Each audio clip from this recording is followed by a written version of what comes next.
Hey, you there. Thank you for watching, and welcome to Forge the Lines Forever. Today I have a 6v6 custom match here on the most amazing Neuroxys map generator. So let's go ahead and introduce our teams and our players, starting off with Team 1 in the north, ending with Team 2 in the south. Starting off with Team 1's northeasternmost player in the corner, it is Steven Pinker going first there as a Cybran in Pac-Man Yellow. As a 1500 to his south in Emerald Green, it is the 1400 player of Mutulao going first land as a Cybran as well. Again, he's going first land to his west in Tropical Ocean Blue. We have Alex 666 going first land as a UEF. He is a 1300. We have in Batman Greg Kalus going first land as a UEF as well. He is a 1400. And again, he's going first land. In Rush to his southwest, it is Corbin going first land as a UEF. He is a 1600, the highest, tied for the highest ranked player on his team. And again, he's going first land. And last but not least for Team 1 in Stitch Blue, it is Korn going first land as a Seraphim. He is a 1600, the player with which Corbin is tied for the highest ranked player on their team. So for Team 1 side of the map, they have 3 UEF, 2 Cybran, and 1 Seraphim, which means Team 1 lacks Aeon technology. Starting off with Team 2, southwesternmost player on the map in the corner, it is Prince of Wrath going first land as a Cybran in Chevy Crimson. He is going first land. To his north in orange, the color orange, it is Babel going first land as an Aeon. He is a 1300, and he's going first land. To his east in Light Oak Tan, we have LCR going first land as a Seraphim. He is an 1100. In Forest Green to his southeast, it is the UEF player of Zoom going first land, second land, and third air. He is, again, a 1500 in Forest Green. To his northeast in Ruby Red, we have GFY Depone going first land as a UEF. He is an 1800, the highest ranked player on Team 2 and in the game overall. And again, first land. And last but not least, for Team 2 in Lattice Red Pink, we have Geneva Checklist, going first land and second land, maybe third air most likely. But again, he's going as a UEF in Lattice Red Pink as a 1600. So for Team 2 side of the map, they have one of each of the factions at a minimum with 3 UEF, which means Team 2 has 3 UEF, 1 Cybran, 1 Seraphim, and 1 Aeon. So while Team 2 has access to every faction, Team 1 is missing Aeon technology. And for 12 players on the map, how much reclaim do they have? They have 14,000 reclaim, which means for each player, it's a little over 1,000 mass, which, of course, no one is going to get an even cut of all the mass in terms of reclaiming on the map. But again, in a perfect world, each player would. And taking a look on Team 2 side of the map for mass point layouts, we have a Trimax here in the middle. And it's really about it in terms of concentrated mass points. There are 4 mexes on the middle plateau here, and a decent amount of the reclaim is located here, so I expect at least multiple players to land, either engineers or maybe some Team 1 artillery or something on that plateau to secure it. There's a couple of mexes on the western and eastern edges, and a couple of mexes in the middle-ish. I'd say these ones are more in the middle than these ones. So these ones, I don't think it'll be that much. I mean, it will be a little bit of a fight, but I don't think it'll be that much of a fight, as much it's going to be for the middle and for the edges. But, of course, I can always be proven wrong because this is FAF, and it is definitely known to do that to me. So, with that out of the way, let's go ahead and see where our players are headed. We have Team 1's comms. All of them, except for the rear guard airslot player, have left their main bases and are moving to the middle. Same thing for Team 2 with, of course, the rear guard airsoft player, Prince of Wrath, doing the exact same thing. Actually, no, he is leaving his main base. So it looks like only the Team 1's player of Steven Pinker is not left their main bases. And I hear some fighting going on in the east. It is between a striker and, I think that was is that a mantis? I don't know what that was. There's a nice little mole being all cloaked. Team 2 cannot see him. Sorry, Team 2 cannot see him. I have to make sure I'm looking at which player is on which team. We see it's going to be in the middle in the west. We have 2v1 scenario for Corbin versus Zoom and LCR. It's going to be Korn versus Prince of Wrath and Babel. So 2v1 for Team 2 on both the Midwest and the West. We see in the East, it's looking like it's going to be another 2v1 with Team 1's Callus and Alex versus GFY Depone. So it's going to be a 2v1 scenario in favor of Team 1. And then a 1v1 on the East between Butulal and Geneva Checklist. And that's mainly due to the fact that Team 1's last remaining player not to leave his main base is just sitting in his main base, being Steven. So Team 2's GFY Depone going to be held back at least a little bit. That does make sense. He is the highest rated player, and Team 1's going to try to take him out early, or at least try to curtail his advances at a minimum. We do see Team 2's comms in the west moving together, but slowly northward, while Team 1's going for a T2 upgrade, so being able to build some PD. They'll give him a nice little breather due to the fact he is 2v1. And now we see some units surrounding Callus in the mid-east position. Alex coming in to assist with the, again, blitz down of GFY Depone. I always want to say GDY for some reason.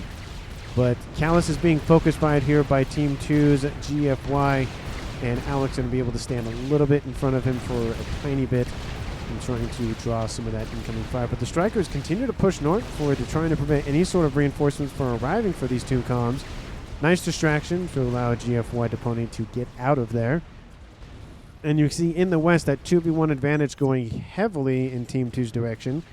And a counter on the east, the exact same thing is happening, but with only one comm on the east. So while Team 1's Mutalal is pushing back against Geneva in the east, Team 2 is forcing back Korn in the west. Korn is going for the splash upgrade on board that commander. So nice little AoE ability on board the Seraphim. We don't really see that built first. It's usually just the standard either speed and range or damage and range if you're UEF, or speed slash range if you're Aeon.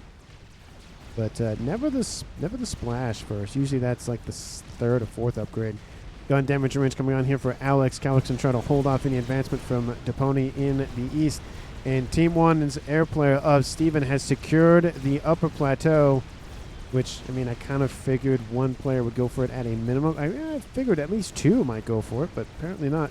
Bombers in the southeast here for Mutalal, taking out the Mexes against his opponent of Geneva to try to slow his advancement there. Mutalal is being forced back by the gun and units outbound from him, so he gained a little bit of ground and is being forced back in his northern direction. LCR accidentally started the teleporter, went, that's not what I wanted to build, starting gun now. And Team 2 has gained a little bit of ground in the middle, but holding off due to the fact that LCR has built some more PD. He's probably going to build more of them. Kind of a nice little line to, again, hold the western approach. And, of course, we do see Prince of Wrath over here. Looks like the gun splash damage upgrade was canceled. Maybe Korn clicked the wrong one by accident. That's probably what happened. Are you an engineer, says Mutalal. I don't know if he's like saying, are you being an engineer, or his occupation's an engineer. I have no idea what that's in reference to. But he has T2 air online. Same with his opponent of Prince of Wrath. About the same, I think.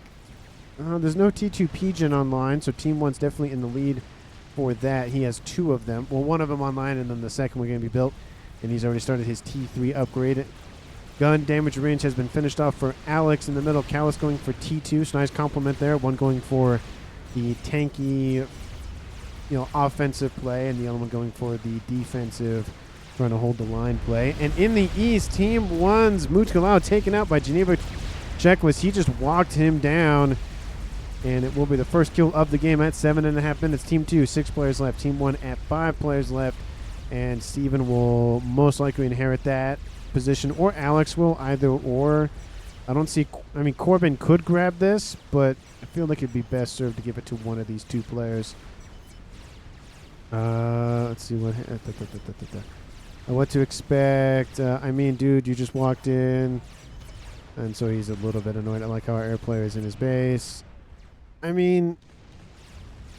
Yeah, I guess in that situation it would have been nice to have just that other player there just to be able to fire some shots. That probably would have, honestly, to be fair, had Team 1 Steven had been there near him, it would have been enough to either slow Geneva Convention's or Geneva Checklist's approach, or it would have been enough to force him back entirely. Units being transferred over constantly. So it was gifted over to Steven. Steven says, no, I don't really need it. Gives it to Alex. Alex goes, no, I don't really need it. Gives it back to Corbin, who initially had it because he's the highest player on Team 1, or at least he's tied, but it went to him first. Prince of Wrath going for his speed and range upgraded. Not getting assistance from Babel. Kind of interesting to not see it. But, oh, to be fair, Babel's just gifting over mass, so instead of spending his mass to give it to him, he's just gifting it to him. He seems to think that's a lot easier, which, to be fair, it's going directly into the coffers of him, so it's instantly spent, so in that way it is better. And he's just constantly gifting that over. He really wants that upgrade finished so he can keep pushing against Korn. And Korn has been forced back essentially to where Geneva Checklist was, but Team 2 is going to be able to force this all the way back, almost to his main base. And if Team 2 claims the entire western side, it's not going to look good for Corbin's front line that he's establishing. Quite nice. Nice wall sections to funnel in the units, and then being able to get them, of course, in the PD range. We do see these roaming bands of units here for Team 2's Geneva just being annoying for Team 1, and Callus sending reinforcements to the east to protect the main base that once belonged to Mutalau. Mutalau definitely would have loved to be playing this game still, but sometimes you're killed off in the early game, and all you can do is either sit there and watch or just go play a different game. It sucks. I do not envy him at all, but I do agree at least a little bit in the sense of if Steven was there, it would have been a better outcome. Maybe not have prevented his death, but maybe could have gotten the murder-suicide situation that we commonly do see in the early game. To the west with the gun upgrades here for Prince of Wrath and Babel's T2. Team 2's comms in the west are going to force back Korn. It's not great here, especially with units are building up here for Team 1. So we could see a nice little encapsulation happening for them as they draw in Team 2's comms. There are some pings being noted. Hey, there are units now encircling all of Team 2's comms and units in the west. And Team 1 trying to pressure Team 2 on this eastern side. Not really doing a whole bunch of success, but is, again, trying to push them back at least a little bit. And in the east, they're doing the same thing against Geneva Convention, Geneva Checklist. Keep calling him by that name. And I don't think the amount of units will be here enough, especially due to the fact that he's not really caring. He's just going for reclaim, so he's taking a couple pot shots. But the nice encirclement movement did not occur. Prince of Wrath noticed it a little bit too early for Team 1 to be able to execute it and was able to fall back. Actually pushed and killed Eco, says Mutulao. So he is still in the chat, helping his teammates from beyond the grave. Love to see that. Because even though you die, you can still provide tactical assistance, even if it's, only what your team can see. It's not my full observer permissions of seeing everything all at once. But, again, something is better than nothing in this case. It looks like Callus just going to head east, seeing that this side is pretty weak and needs to shore it up immediately.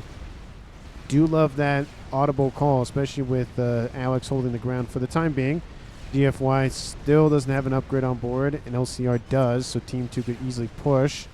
But there are some PD to assist with Alex's defense, so not really a huge disadvantage here for him.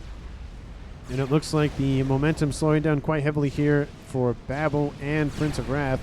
Babel actually falling into the yellow, being shot by some missile launchers. Some mobile ones at a minimum, so that's not going to feel good. Missiles trying to be directed or redirected by the volcanoes. But the volcanoes can only do so much, of course, and eventually Team 1 will overwhelm them. The nano repair is at 40%. I think once he gets that online, he'll push.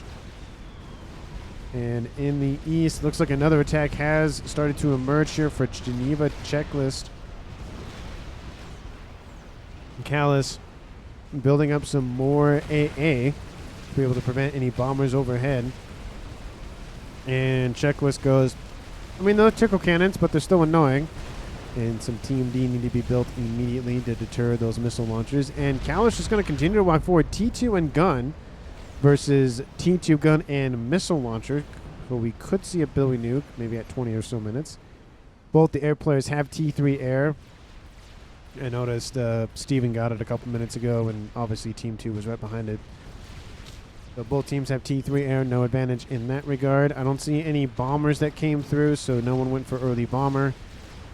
Everyone's mixes are still online, at least the ones at the back lines of the bases. But look at this, Team 2 still holding strong. Prince of Wrath just kind of sitting here, helping out with defenses. Looks like he's building and assisting, so Babel will start construction of one, and then shift over to that. He'll start another one, and then after that one's done, he'll shift over to another one. Essentially giving work for Prince of Wrath to do. Because Volcanoes, they are the better of all of the TMD, except Zappers have better range, so that is an advantage. Geneva Convention still pushing forward, being shot at by some Rhinos and some Strikers, so both T1 and T2 units intermixing here. He will hold his position, but lost a decent amount of his structures in it. More TMD are going to be built to prevent him from using missile launchers. And units coming in from LCR all the way down here are going to get intercepted by Titans. So a couple of units do get into assist, but not a lot. And Korn going after the emplacements here, trying to take out all those Volcanoes. Overcharge kills off a PD. And of course, Korn has the Nano. That T2 PD back here, the Oblivion. I think it's barely in range to fire. Oh, he's barely not in range. He's kind of ticking back and forth. And with some of those Volcanoes down, it opens the door for all the missile launchers to just bombard that position. Apologies, I got sick last week or during the week, and so I'm still kind of recovering. So if you hear me cough, I do apologize. In the east, it's holding position. I think at this point I'm going to split it. So the east goes to the east side of the screen, because that just makes sense. And the west side goes to the west side of the screen, because that doesn't make any sense if it's flipped. Korn being able to force back Babel. Babel needs to get out of there immediately. Lots of fire. Missiles inbound. Takes out a chunk of his hit points. Drops him into the red. This will be the first kill for Team 1. There's no way he gets out of this unless Korn just lets him leave, which I don't see that happening. Overcharge kills off the PD being built. Targets Babel's commander. That is it. Team 1 scores their first kill at 15 minutes. Geneva Checklist still holding position, trying to keep Team 1 at bay. Now more reinforcements arrive from the Middle East position here from Alex, and with 3 armies over here, with some air forces as well, this position is going to collapse. There's some Riptides being able to come in and deal some damage with their rapid fire nonsense. There's no water on this map, so they're not really that useful in terms of using their hub attack, but it is better to have something than nothing. Callus could charge forward, but he's building some more PD just to defend. All these units coming in. Loyalists coming in as well. Being able to EMP some units, but Geneva Checklist does focus them down. So again, this position is holding, kind of, but not really, in terms of the shield is now offline. The PD, some of the PD is still offline, but Callus now facing down a decent amount of units. Needs to fall back, and Korn again is pushing on the western side. So as one side falls, the other side gains advantage. Again, very much back and forth. The middle of the map kind of just there. Neither of the players in the middle for both teams really doing much of anything in terms of attacking the front lines. I think at this point I can end the split and put everything back to the way it was. Callus is going to lose his entire defensive line, but it doesn't look like Geneva has enough, or at least comfortable enough, to push in. Team 1 is able to respond with some bombers. There is a brick online for Corbin. More TMD are going to be built. So I think that's going to be fine for the time being. Korn continue to pressure on that western side. So again, most of the focus has been on the edges of the map. No one wants to go in the middle long term. And I think it's due to the fact that if Alex were to push, the eastern side could collapse on top of them. If LCR or Zoom were to push, the western side would collapse on top of them. So it's very hard to get a straight shot in because the flanks would come in from the sides and take them out. More Tuckle cannons being built by Corbin. Shield being built to be able to protect them. More Riptides outbound from Alex. This would be the time for Team 2 to attack. But GFY Deponi not really focusing on unit production, mainly focusing on ecoing. He's at 190, almost crossing 200. He's on one base? Yeah, he's on one base. And now Team 2's air player, Prince of Wrath, in the land game as well. Those may have been donated over to him. Yes, they are. They're UEF and Seraphim, and he's a Cybran, so those were definitely donated over to him. But he didn't build his own units in terms of ground units. He's focusing on air, which is what it should be, because taking mass and energy away from the air game would favor Team 1. So being able to shift units over, especially with his comm right here, it's easier to micro them a lot because he's, again, right there. But it looks like Geneva Convention building another fire-based position. But Callus's position looking pretty strong, especially with the assistance from Corbin. Shield's about to fall, though. Team 2's Geneva has more shields online. Brick going to come in and try to distract Team 2, at least for a little bit. The shield is down. Some of the triads are going to go down. The shield emitter is still online for now. So again, it's mainly going to be a back and forth between missile launchers for the time being. He does have his own missile launcher on board. Has his missile loaded, but isn't really going to launch it because there's TMD still here, so it's not really that one worth it. And I love this strategy outbound from Corbin. He's sending units to the eastern side to draw the focus away of the PD, that his PD can focus fire on the shields and not target the actual shield emitter themselves. Like the play. Would have loved to see maybe a parashield come with them. But Geneva's sinking a ton of mass, ton of energy, tons of time and focus onto this position. If it cracks, that might be the end of him. He's very far forward. He's sitting at almost 20,000 hit points.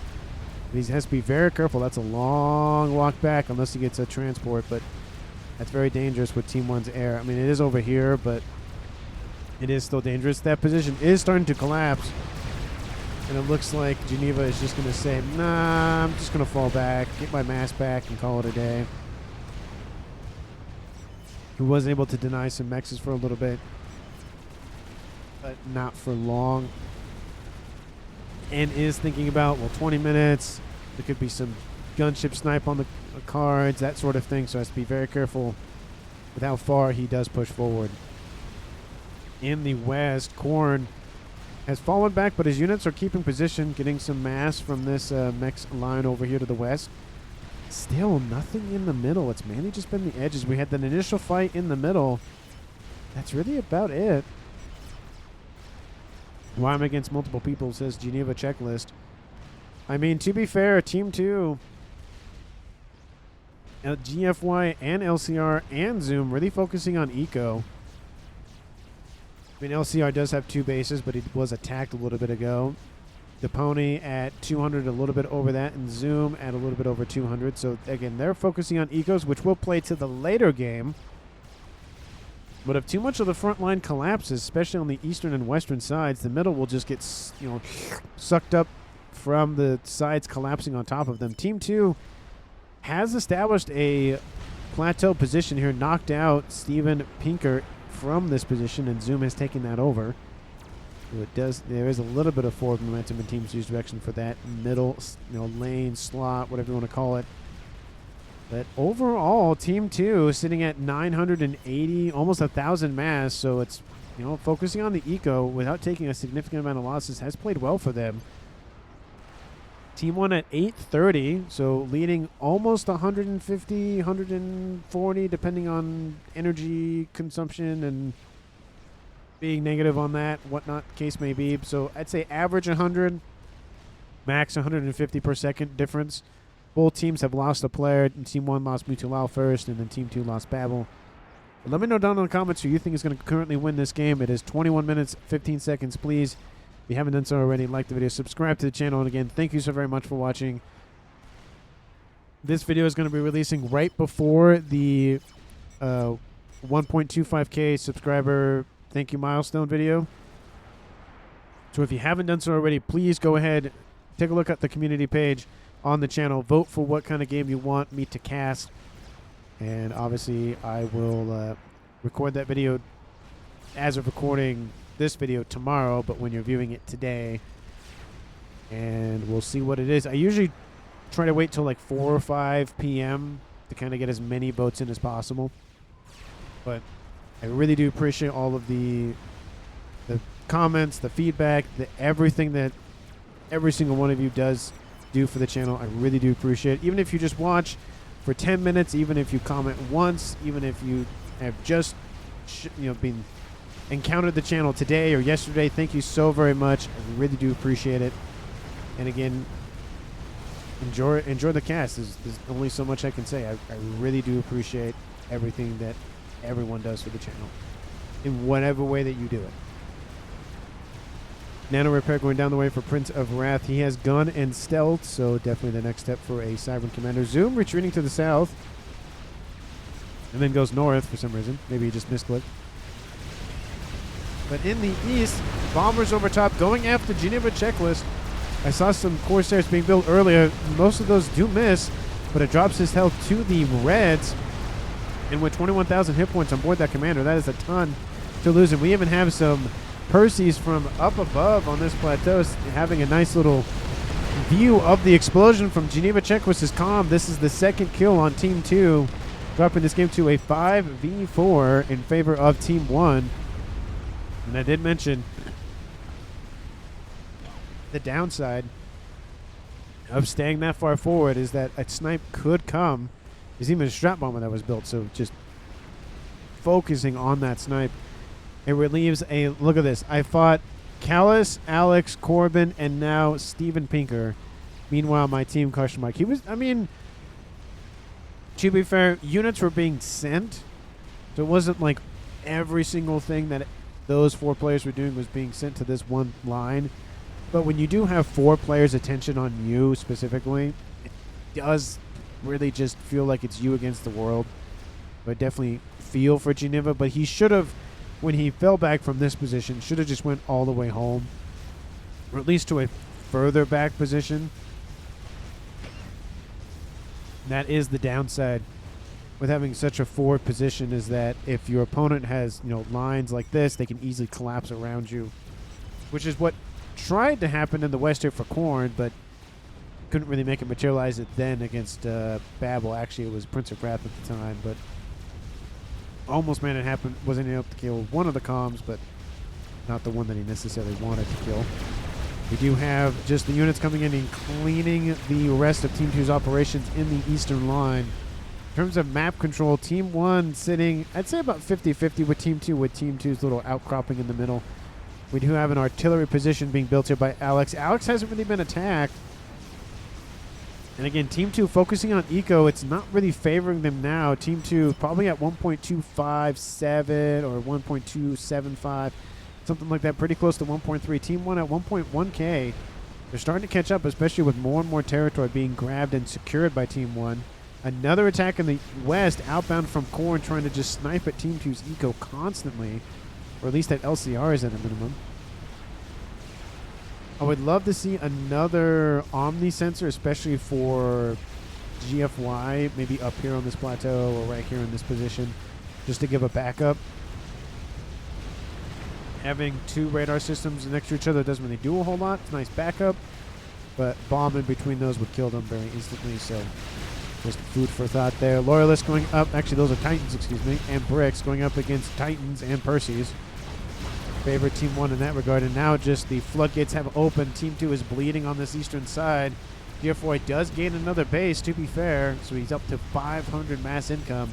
He might start focusing on artillery or nukes or game enders. We haven't seen a experimental yet. We do see a chicken being built. That's going to be done pretty shortly by LCR. Team 2's Prince of Wrath focusing on a monkey. And look, he's spending his mass that should be going to air on land. That will slow down the air production. I think he is winning the air game just slightly, so he can spend a little bit in the land game. But the issue is that the more he spends on land, the less he's spending on air, giving Team 1 that advantage. Especially if a second player on Team 1 does go for air, that'll be huge for Team 1. But I don't think that's the case for the time being. Fat Boy being built by Alex, and that's, I think, about it for experimentals. Oh, no, there's a monkey over here. So LCR builds that experimental, the first of the game. Unless I somehow missed one. I don't think I did, but it's possible. I do miss stuff from time to time. Or a lot, but who's counting? Probably me. Percy trying to retreat from some tickle cannons, gets a nice kill on that mantis. And Ilshian says, nope, no. That's enough for me. Need a lot of flak, says Mutulao. I mean, flak would be nice. T3 would be a little better. If he's going against gunships, obviously T2 would be better, but these are, of course, whalers, so they have a little bit more hit points, obviously, than T2 units. ASF do come in. First air fight of the game between Steven and Prince of Wrath. Prince of Wrath will have the advantage here in numbers and with the whalers having some AA on board. And it looks like Steven knows that and then goes for the gunships anyways, just to kill off that threat from the air. Team 2 forcing their way back. Team 1 will have to retreat. Team 1 gained a little bit of ground, of course, and then got immediately shoved back. Looks like unit's going to be coming around, maybe going to this upper plateau. That'd be an interesting idea. Firebase looking like it's going to be started here for Team 2. Actually, no, it's Team 1. That is Team 1's units.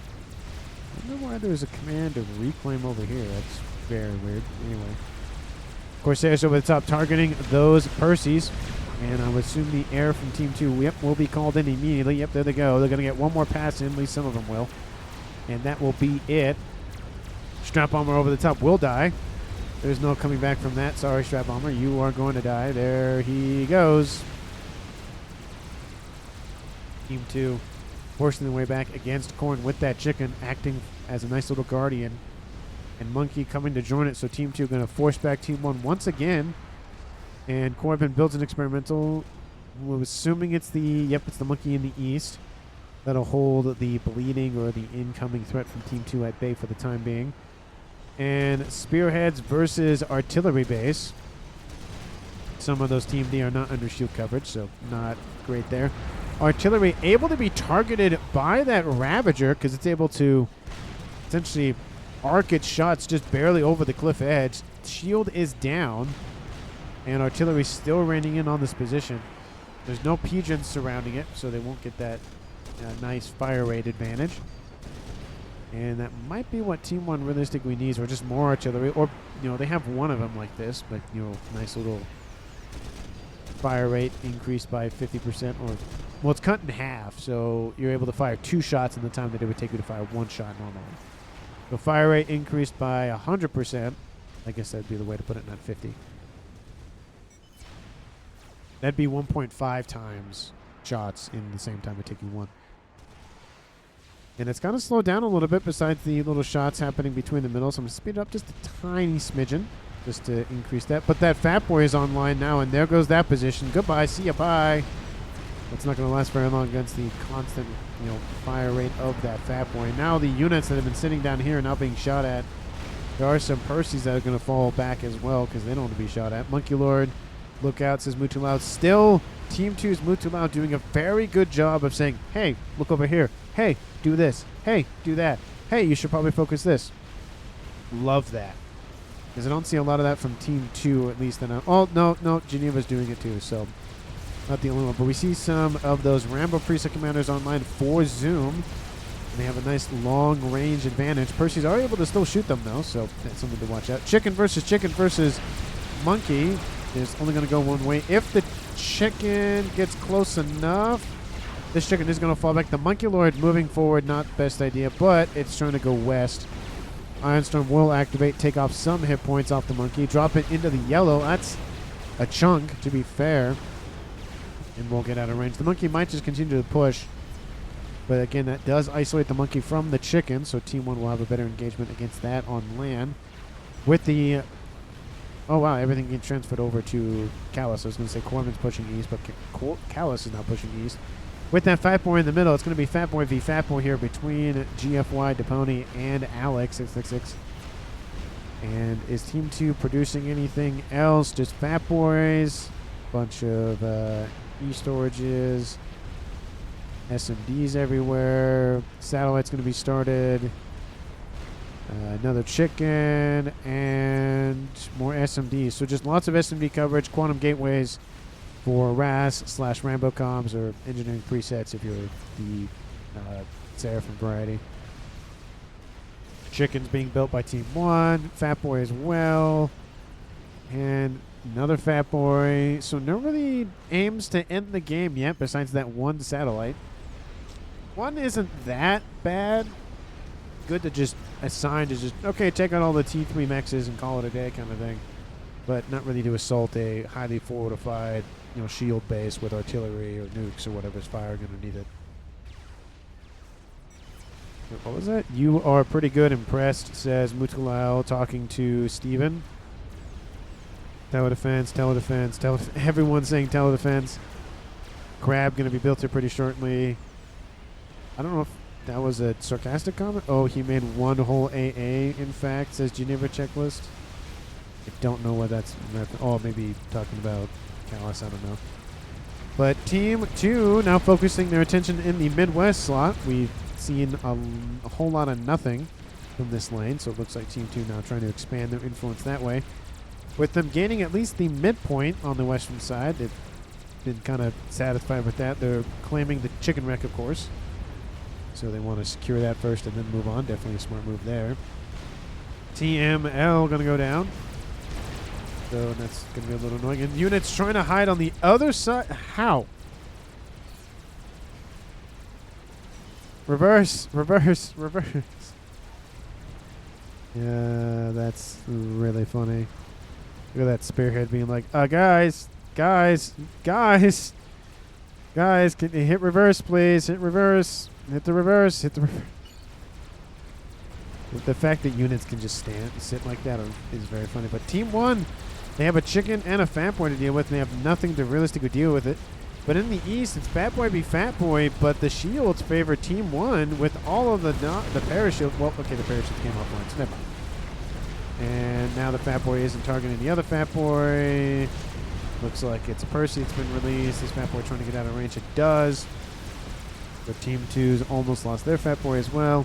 East, there's another Fat Boy with with Callus and their Monkey Lord. And I'm going to split once again the west for the west and the east for the east. Fat Boy in defense here for GFY Depony as well. Chicken chasing them. Corbin's commander. This will be a kill on Team 1's highest rated player, or at least highest rated player. The chicken has been defeated.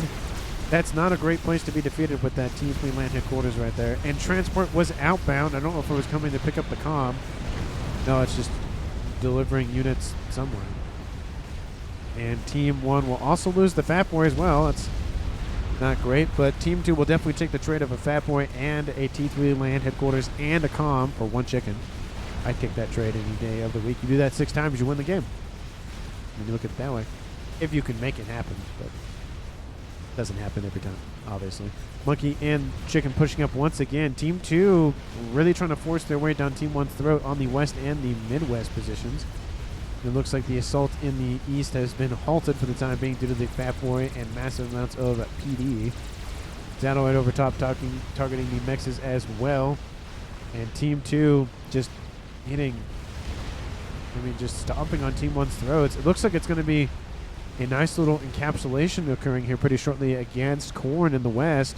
Looks like units have actually been shifted in that direction just slightly. And all the units, the Percival's moving west, 1 to avoid the base being built over here, and 2 to try to corner Corn. Corn's chickens moves eastward, but then the units from the south are going to push. Kind of a rock and a hard place here, and I think at this point I can split it. Not really anything going on exciting in the east. More Fat Boys being produced by Alex, though. And those are, again, trying to create a nice little exclusion zone, which he's doing pretty well at, but this Fat Boy should be shifting a little bit more westward to be able to close in on that Fat Boy. Chicken going to just run down this Fat Boy. That Fat Boy going to immediately retreat, but then run into a Fat Boy of Team 1's, but then another Chicken's going to be able to halt the approach in the west, at least for a little bit. Lots of PD to defend the SMD and the comm. More chickens being built in haste to, again, protect said comm. We do have some more Rambo comms here for Team 2. Those are going to be targeted. Going to take a little bit to chew through those shields and then the actual hit points. Or the whole hit points, I should say. That chicken is in range of that Fat Boy. That Fat Boy is DED near Team 1's front line, but there are some engineers nearby, so they could reclaim that, and some Rambos, so they could also just focus on that. But there are 2 chickens staring them in the face, so they might just focus on those. 1 is down, and the other ones are going to be forced back. They might get that 1 chicken. If it gets another rank in veterancy, it'll be fine. Looks like it's going to try to get out of range. 5,000, 4,000, it's going to get out of range. And Team 2 just producing the Fat Boys in the East. Team 1's like, we're going to produce Fat Boys. And Team 2's like, anything we can do, I can do 4 times as fast. So 5 Fat Boys online for GFY Depony. And I think that's the only... Well, again, there's no one over here. So multiple comms on Team 2 producing Fat Boys. This one for Team 1 is not going to be enough. The artillery is not going to be enough as well. It's going to force back Alex's position. Remember I mentioned that the middle didn't see a lot of action, and then now we just got a bunch of action immediately. 4 Fat Boys, those shields are going to go down. Team 1 needed a lot more artillery to be able to prevent this incursion. 2 Fat Boys still isn't going to be enough. There goes the artillery, slowly but surely. Percy's coming to try to distract the Fat Boy fire just a little bit. Then they switch targets to the artillery and the PD. So clumped together, the AoE on board, those, the shells, the cannons and whatnot. Shoot through that very, very quickly. 2 Fat Boys in range, targeting 1 Fat Boy here. This Fat Boy still has a lot more shield compared to this one over here. Percy standing next to it. That's going to force back the Fat Boys. And then the Fat Boys are going to actually overlap one another, so they'll protect one another with all the shielding. And Fat Boy in these. I said Fat Boy a lot. Past, like, minute or so. That's a lot of Fat Boys. And Team 1's Alex going to lose his Fat Boy to the west. Needs to start... Actually, well, it's too late now. Should have started retreating a couple of seconds ago. But no. Oh, one more shot. Is it going to be enough? That one set of shots was enough to kill that Fat Boy. Should have just actually kept it there. The Fat Boys were retreating. And with one of them dead, they're going to circle back and go forward. And that's not looking good here for Team 1. Team 1 needs some sort of other thing to attack them with. They really don't have anything. They need to get another artillery lineup online. They need to do something. Satellites targeting all their mechs. That's not also helpful. Team 2 going for Duke as well. More chicken built. More chickens built. More chickens are being constructed. More Fat Boys. Satellite also being constructed by GFY, so we could see a huge amount of satellites online pretty shortly. Team 1 needs to end the game soon, or it's not going to go well for them. I don't see any efforts from Team 1. They have 1 satellite coming online here pretty shortly, so that's 1 effort to end the game, but not enough. Chickens on the west going to be focusing or forcing LCR back probably. Don't know where the chickens went. Chicken and monkey, maybe they diverted elsewhere. There's that chicken. Where's that monkey? I don't know where that monkey went. Maybe it died. I don't know. Gunships over the top here for Team 1's Steven leading the way with the Whalers, but they're going to be immediately killed off by the ASF. ASF coming in. Here's a nice little air fight once again here between the 2 air players of the game. Looks like Team 1's Steven has the hand in terms of the numbers. Team 2 had the advantage, and now Team 1 has the advantage. And it's just due to the fact that Team 1's focusing it a little bit more. Gunships will stay alive for the most part. Very surprising with that amount of ASFs. I thought it would have been enough. But there is some flak in there for Team 2, so it is going to be able to whittle away at those hit points. They'll be able to take out 1 of the Fat Boys at a minimum. But I don't think it's going to be enough after that, unless they target that one. But there's only a few more gunships online with not a lot of hit points. So Team 1 and Team 2 have both lost the Fat Boy in the middle. New one online. Fat Boy in the east, just kind of annoying Team 1. Fat Boy, Monkey Lord, and Crab online for Callus. Callus either sends him in or calls it a day. Percy's line up. I think at this point you might want to send him in. You send the Crab in first.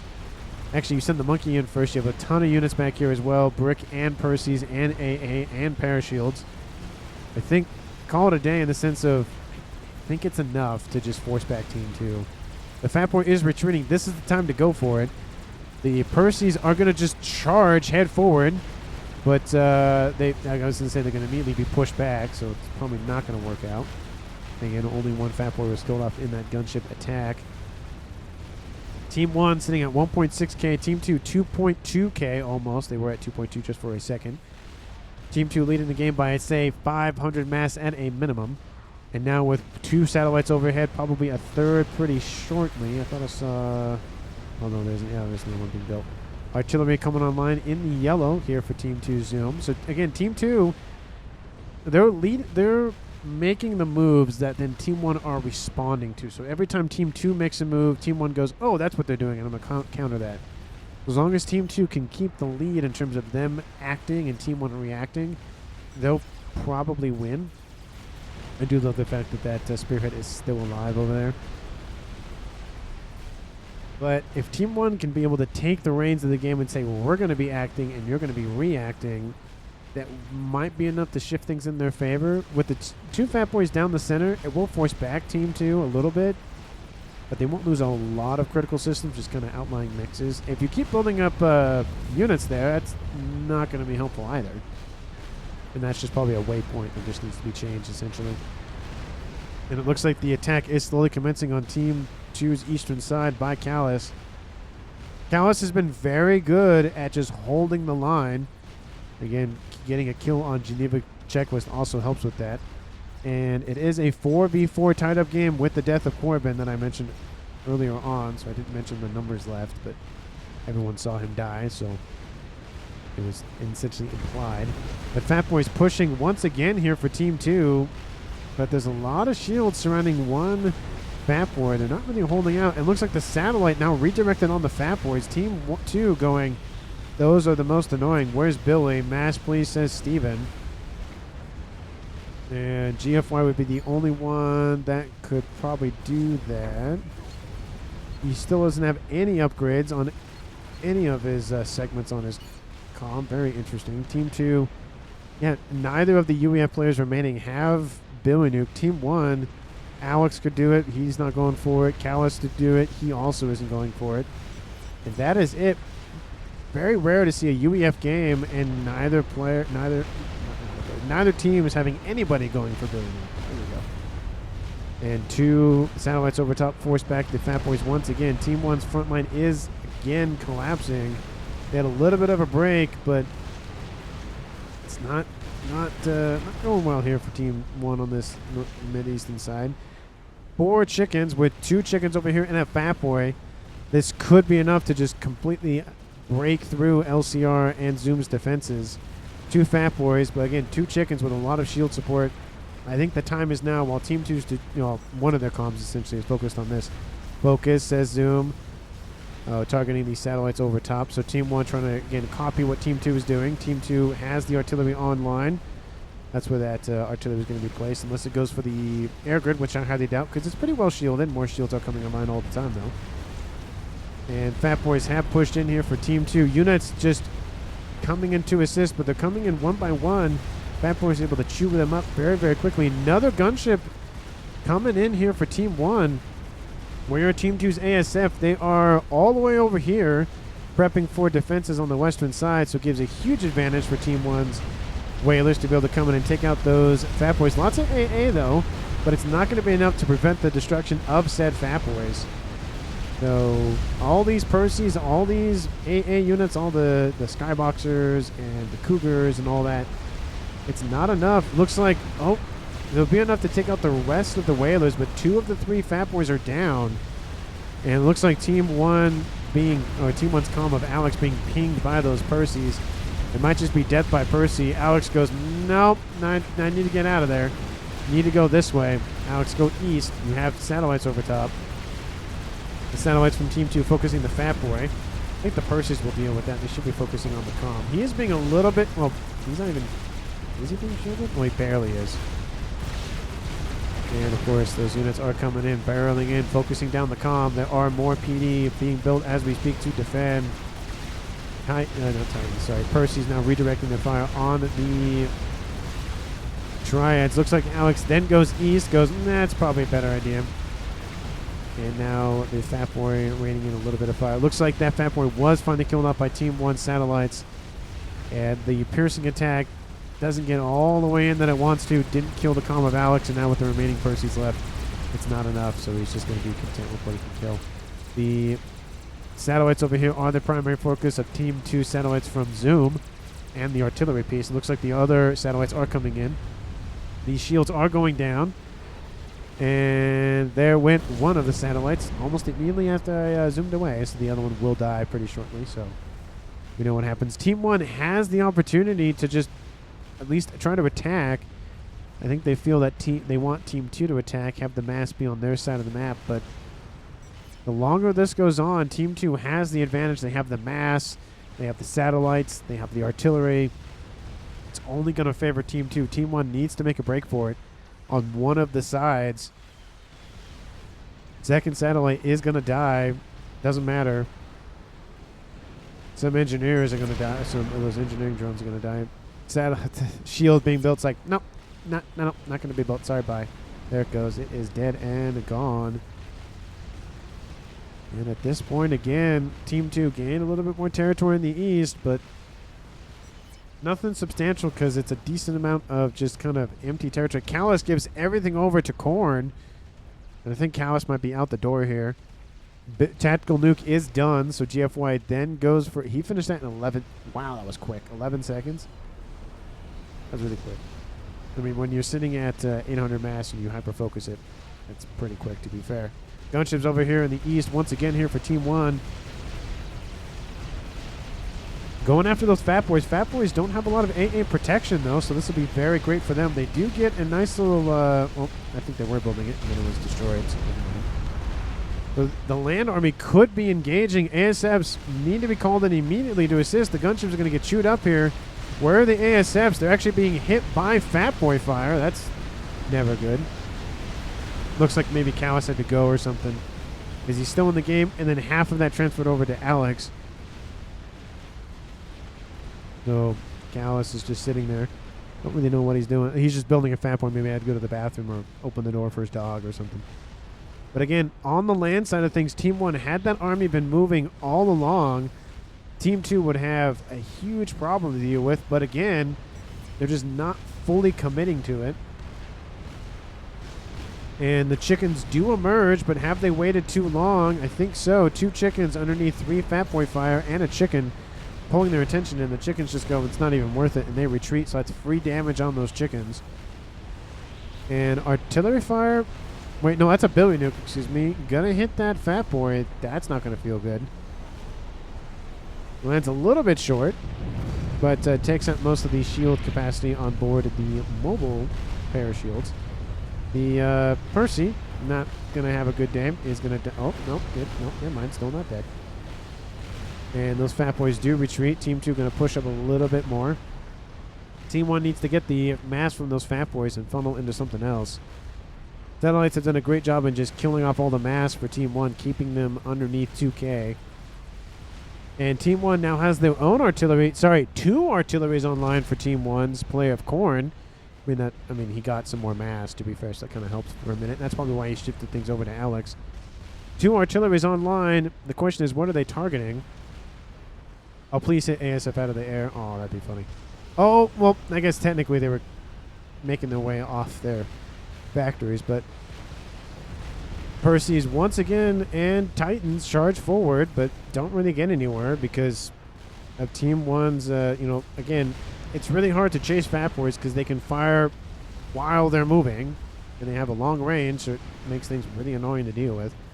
Artillery now focusing on Alex's position. He's getting more shields up online.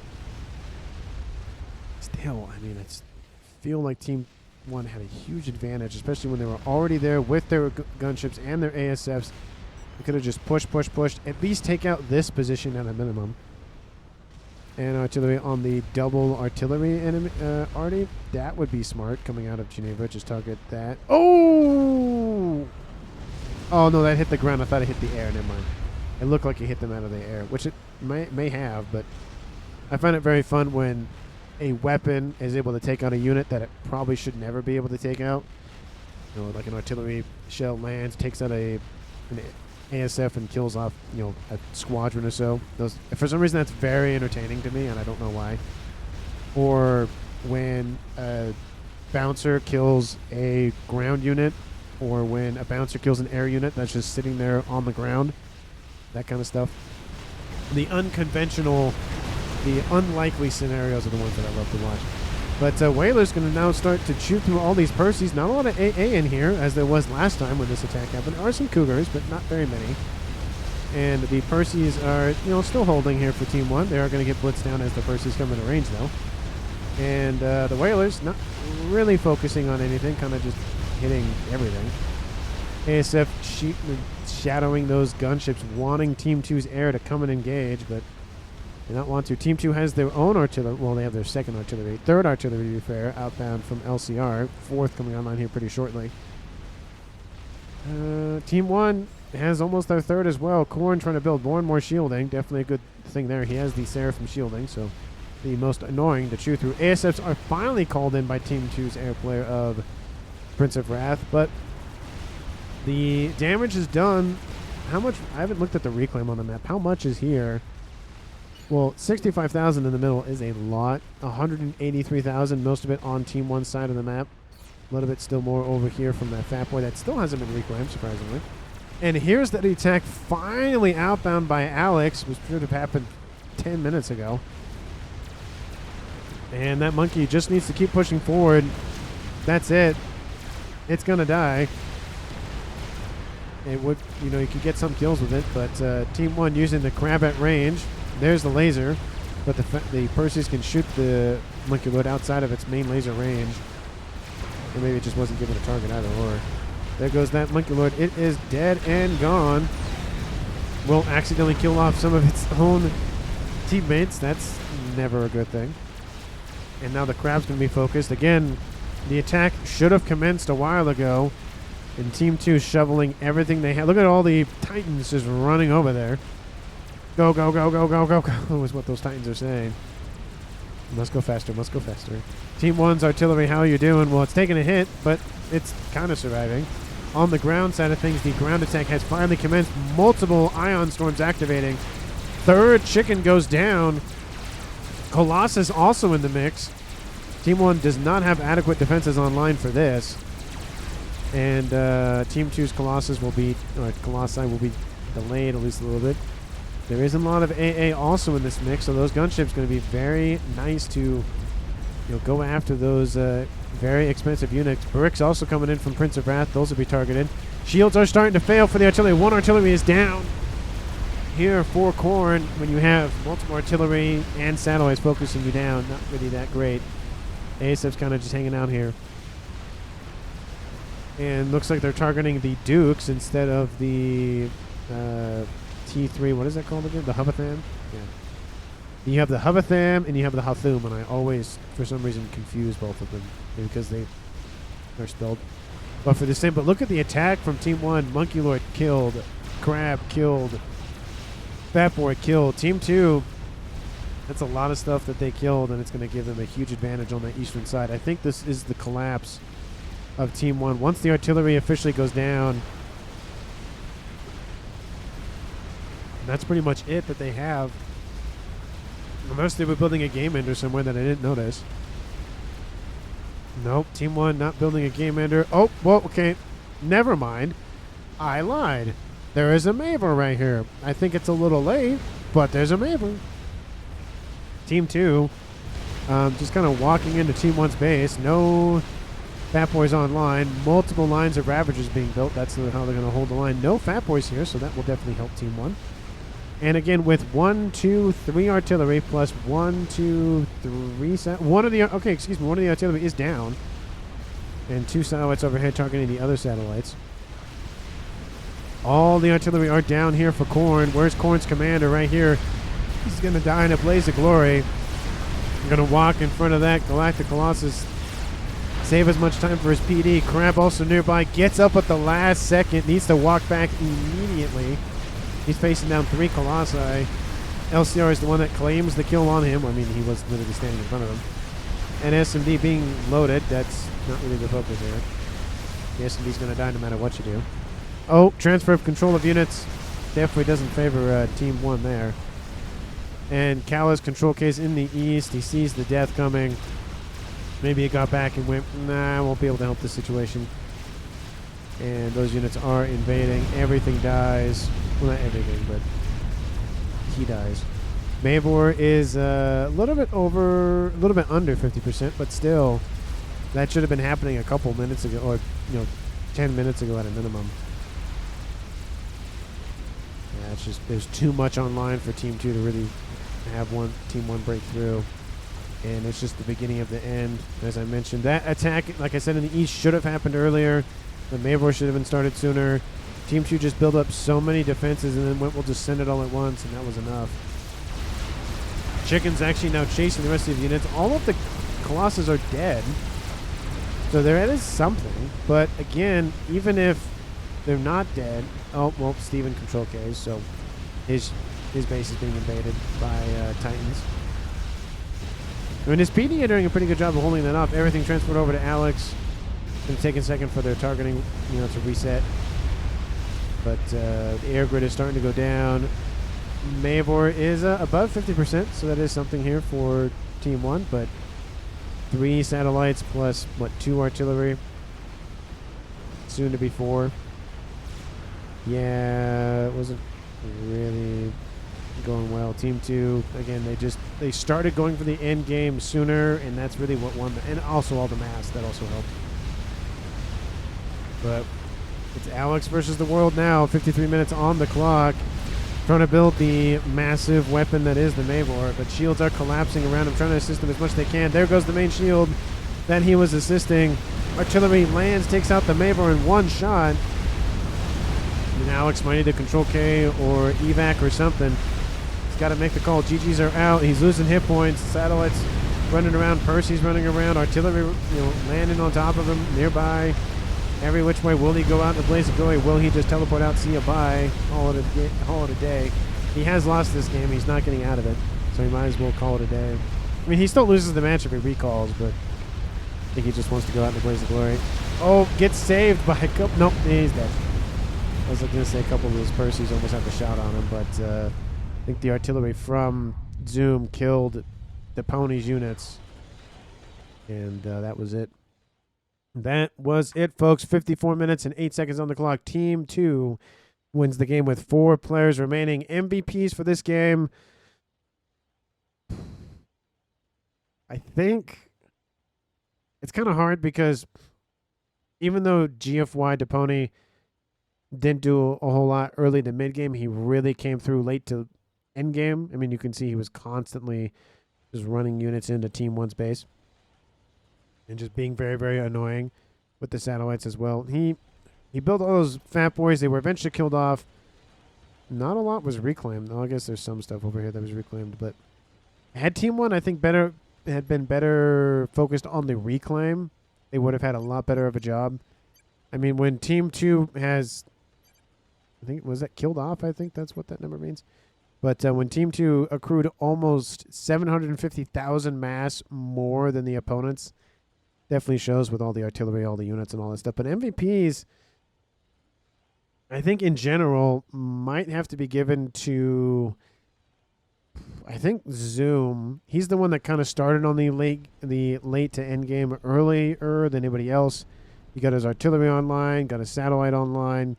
He was poking and prodding at Team 1's Mexes that really obviously delayed Team 1's ability to build up mass. In the West, I mean, he was able to kill off the comm of Corbin, which kind of opened the door to at least a little bit in the West. And then it kind of just, I don't know. There's not really like one outstanding performance from any player. They all did a pretty good job. Especially Geneva Checklist, who just stayed in game and was constantly assisting via, beyond the grave messages from the void. But Callus also got some assistance from there, or everybody on Team 1 did from Mutulao. So each team did have one of those kind of, again, beyond the grave players. But I think in general, I really don't know who to, 100%, this is the player that should get MVP for this game kind of thing. But let me know down in the comments what you think. Again, I'm leaning towards Zoom, but I'm not 100% confident on that. But again, if you haven't done so already, please like the video, subscribe to the channel. Again, let me know your pick about MVPs. Thank you so very much for watching. Please share this video with anyone, everyone, and especially your pets. And I will see all of you in the 1.25K subscriber milestone video. Thank you so very much for those who have voted. Please go ahead, if you haven't done so already, vote on what you would like me to play for that or /cast for that game and video. Thank you so very much, and I'll see all of you in the next one.